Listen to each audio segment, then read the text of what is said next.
साथियों, आप सभी का इस प्लेटफॉर्म पर स्वागत है। यहाँ पर हम लोग जो है प्राचीन भारत के इतिहास का एक कह सकते हैं टॉपिक है संगम युग। संगम युग के संबंध में यहाँ पर प्रश्नों को देखेंगे। यदि आप कंपटीशन की तैयारी करते हैं, चाहे वो किसी भी परीक्षा की तैयारी कर रहे हों, चाहे आरओ एआरओ हो, एसएससी हो, टीजीटी पीजीटी हो, जो भी है, वहाँ पे आपने देखा होगा इतिहास में संगम काल से प्रश्न जो है एक आध अवश्य आते हैं। तो इस वीडियो में हम लोग जो है संगम युग पे आधारित कुछ महत्वपूर्ण प्रश्नों को देखेंगे।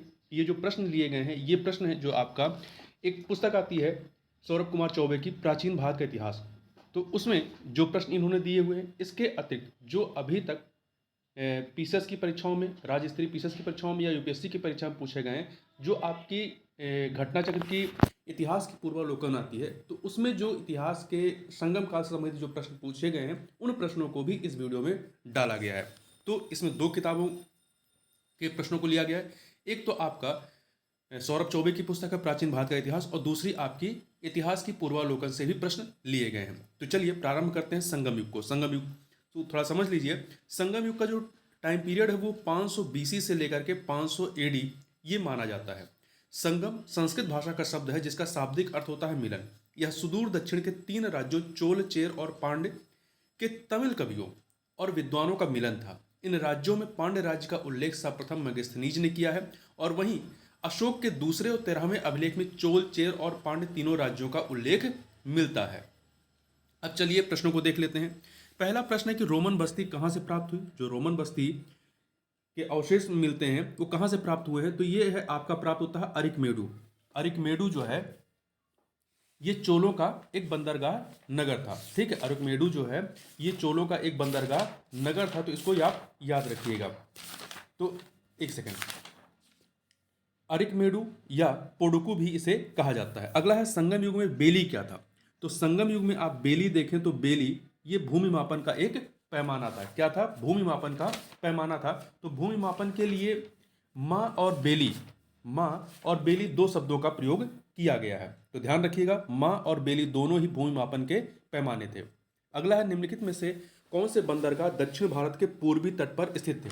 दक्षिण भारत के पूर्वी तट पर, तो दक्षिण भारत का जो पूर्वी तट है जिधर आपका तमिलनाडु है, तो इधर कौन से बंदरगाह थे। 4 बंदरगाहों के नाम दिए गए, कावेरी पत्तनम, कोरके, मुसरी और तुंडी। तो इसमें से कावेरी पत्तनम या पुहार और कोरके कोरके या कालची ये आपके कहाँ पे थे?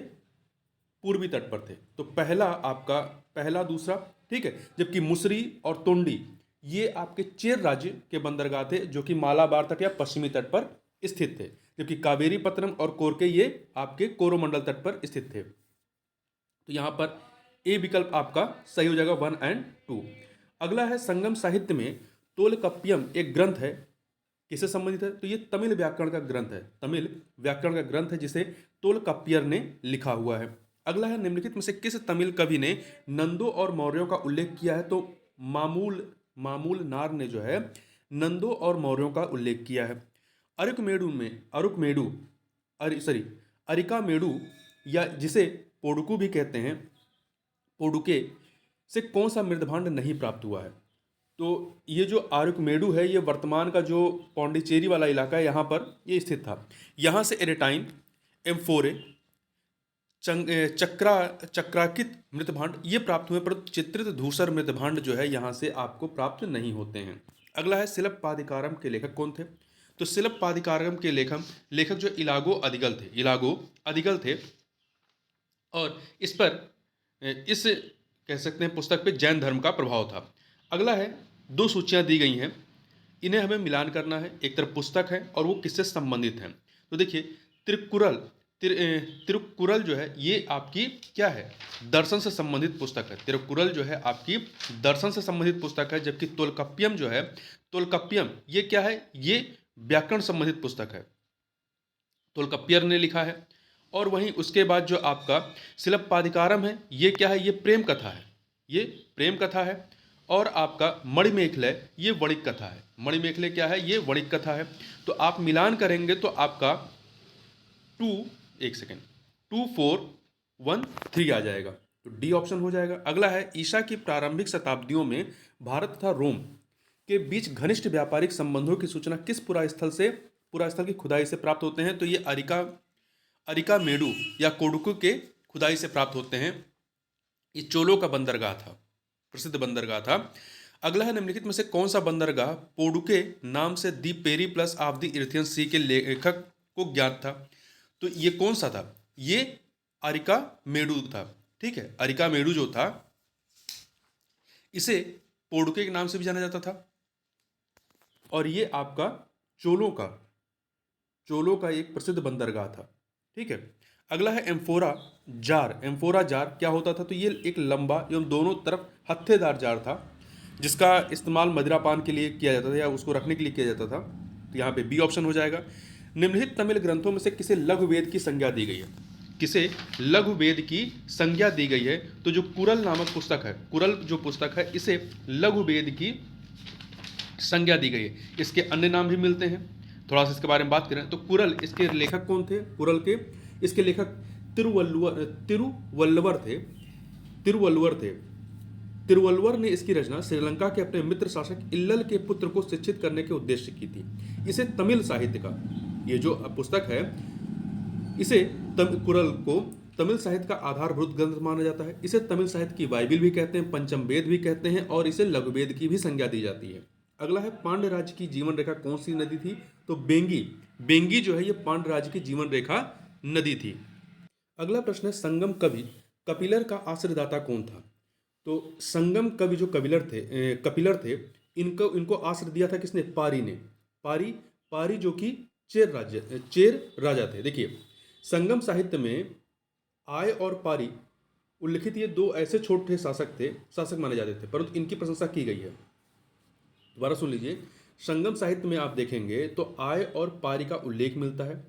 उसमें कहा गया है ये छोटे शासक माने जाते थे, लेकिन इनकी प्रशंसा की गई है। इसमें से आय और पारी में से पारी ने प्रसिद्ध तमिल विद्वान कपिलर को संरक्षण दिया था। अगला प्रश्न है, कावेरी पत्तनम किनका प्रमुख बंदरगाह था? तो कावेरी पत्तनम जो है ये चोलों का प्रसिद्ध बंदरगाह था। कावेरी पत्तनम जो है ये किसका बंदरगाह था? ये चोलों का प्रसिद्ध बंदरगाह था। और ये कहाँ पे था? तो ये जो है कावेरी पत्तनम, ये कावेरी नदी के तट पर स्थित चोलों का प्रसिद्ध बंदरगाह था। कावेरी पत्तनम या पुहार के नाम से भी इसे जानते हैं। अगला है, दो सूचियां दी गई हैं, इन्हें हमें सुमेलित करना है। तो देखिए, कुडमे क्या था? कुडमे जो है ये भूमि कर था।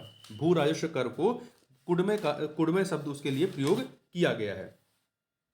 और ऐसा उल्लेख मिलता है कि ये इसका अमाउंट कितना था? उपज का 1/6 हिस्सा जो था वो भूमि कर के रूप में लिया जाता था। तो 3 से मिला देंगे। माँ और बेली, ध्यान रखिएगा, माँ और बेली जो है ये भूमि की पैमाइश की इकाई थे, मतलब भूमि की माप करने के लिए इस्तेमाल होते थे। तो इसको आप 4 से मिला देंगे। वारियार जो थे ये कर वसूलने वाले अधिकारी थे। और मनरम जो था राजा का न्यायालय। देखिए, राजा की अपनी सभा होती है, जिसे नालवे कहा गया है, जहां वह प्रजा के कष्टों को सुनता था। परंतु राजा का न्यायालय मनरम था, जो आगे चलकर के चोल काल में स्थानीय प्रशासन में परिवर्तित हो जाता है।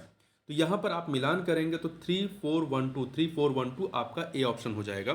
अगला है, संगम युगीन किस स्थल पर वार्षिकोत्सव के रूप में इंद्र की विशेष पूजा की जाती थी? तो ये पुहार या कावेरी पत्तनम में, जो कि चोलों का एक प्रसिद्ध बंदरगाह था। यहाँ पर संगम युगीन किस राज्य से व्यापारिक मंडल रोमन सम्राट अगस्टस के दरबार में गया? तो पांड्य राज्यों ने भेजा था।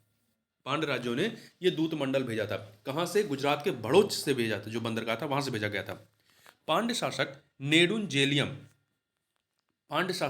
नेडुल जेलियम जो था, इसने प्रसिद्ध तलैया लंगानम का युद्ध किसके विरुद्ध जीता था? तो चोल, चेर तथा 5 राज्यों के विरुद्ध इसने जो है इस युद्ध को जीता था।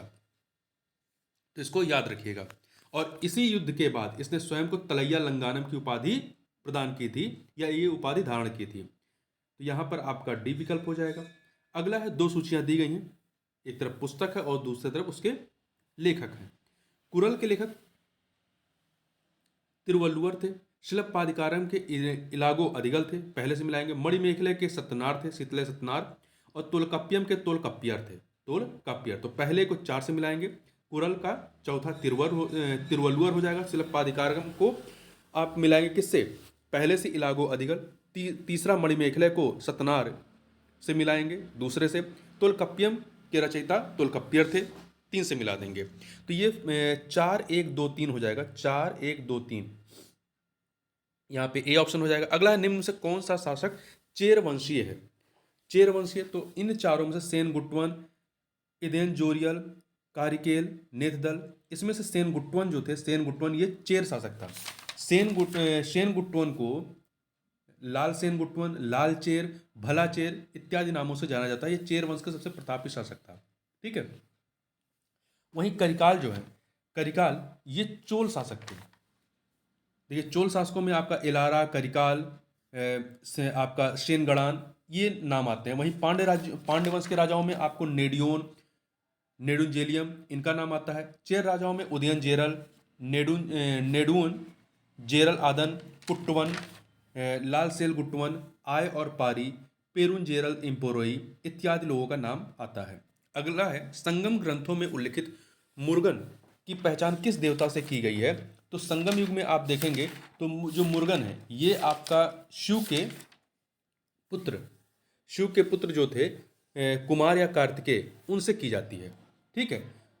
तो जिन्हें स्कंद के नाम से भी जानते हैं, तो मुर्गन की पहचान स्कंद से की जाती है और इनका प्रतीक क्या था? बेलन था। अगला है पेरीप्लस ऑफ द इरेथियन सी में उल्लिखित किस बंदरगाह में मोती पाए जाते थे? तो पांड्यों की राजधानी थी कालची या कोकई, कालची या कोरकै थी।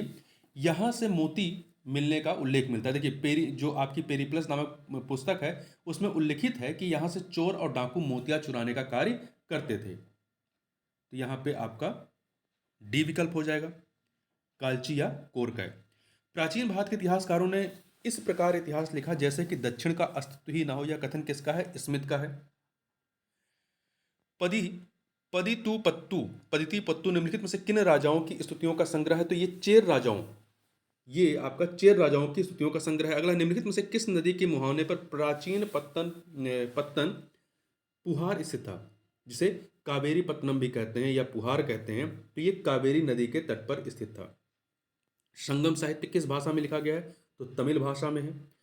संगम युग में प्रमुख समुद्र पत्तन या बंदरगाह कौन सा था? तो ये प्रश्न थोड़ा सा मुझे सही नहीं लग रहा, क्योंकि इसमें जो भी चारों नाम हैं, पुहार, मुजरिश, तुंडी, नेलकिंडा, ये सभी क्या हैं? नेलकिंडा या नेलसिंडा, ये सभी चारों जो हैं प्रसिद्ध बंदरगाह रहे हैं। जिसमें से आप देखें मुसरी या मुजरिश, तुंडी, नेलसिंडा ये चेर राज्य के बंदरगाह थे। पुहार जो है ये आपका चोलों का प्रसिद्ध बंदरगाह था। परंतु समुद्र पत्तन की बात करें तो पुहार यदि आप देखेंगे तो पुहार आपका क्या था? कावेरी नदी के तट पर था।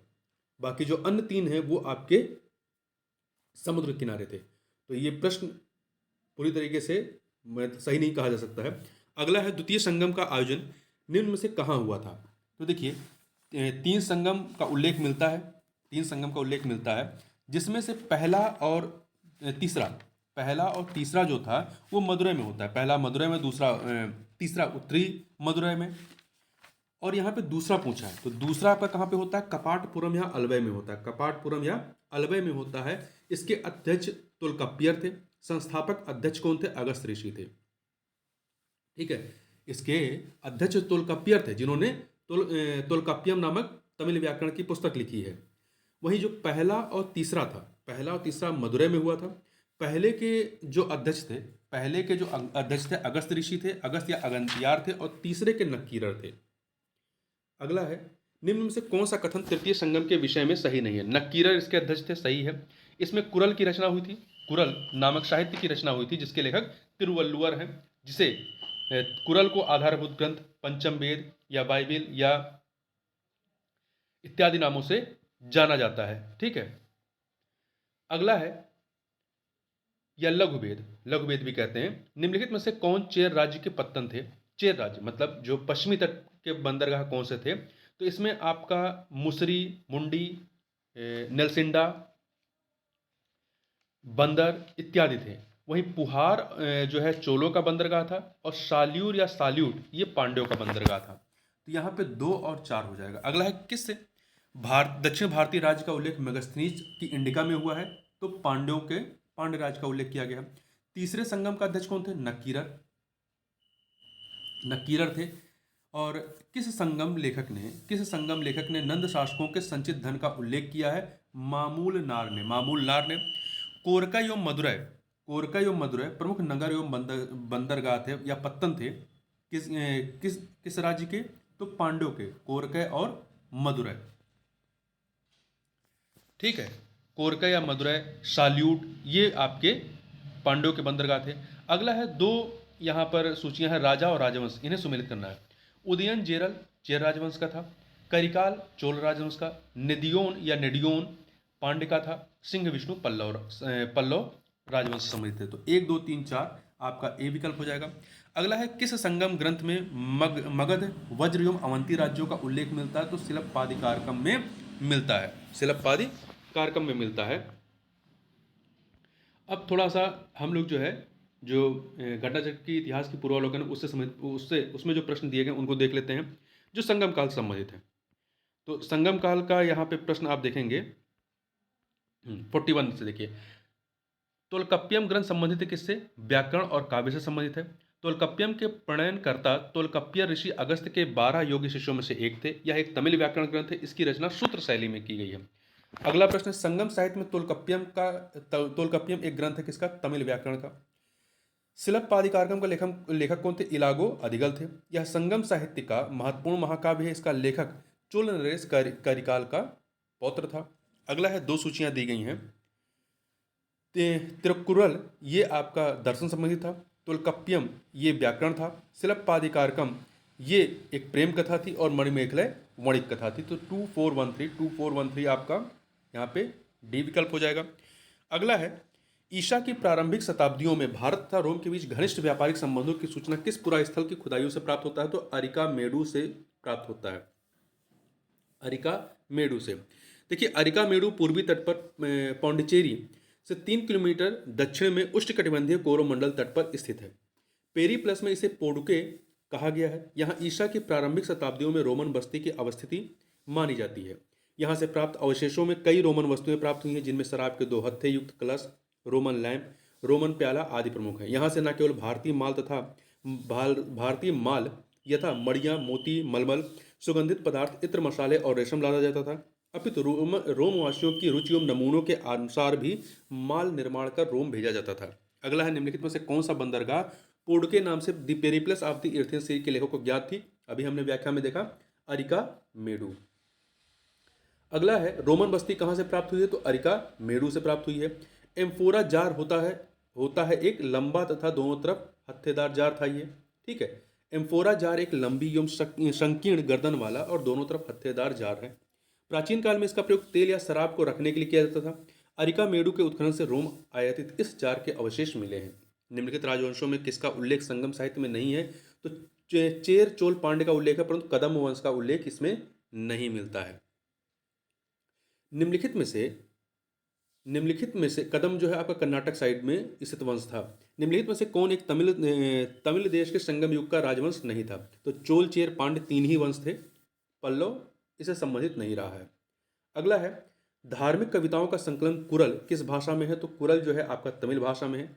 कुरल तमिल साहित्य का बाइबिल, पंचम वेद या लघुवेद माना जाता है। इसे मुप्पाल भी कहा जाता है।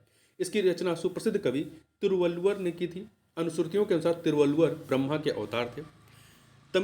निम्नलिखित तमिल ग्रंथों में से किसे लघुवेद की संज्ञा दी है? अभी हमने देखा कुरल को दी गई है। निम्नलिखित में से कौन तमिल रामायणम या रामावतारम का लेखक है? यह है कंबन। कंबन ने 12वीं सदी ईस्वी में तमिल रामायण या रामावतारम की रचना तमिल भाषा में की थी। ठीक है, तो हम यहाँ पे केवल उन्हीं प्रश्नों को देख रहे हैं जो संगम काल से संबंधित है। ठीक है, यहाँ पे अगला जो है,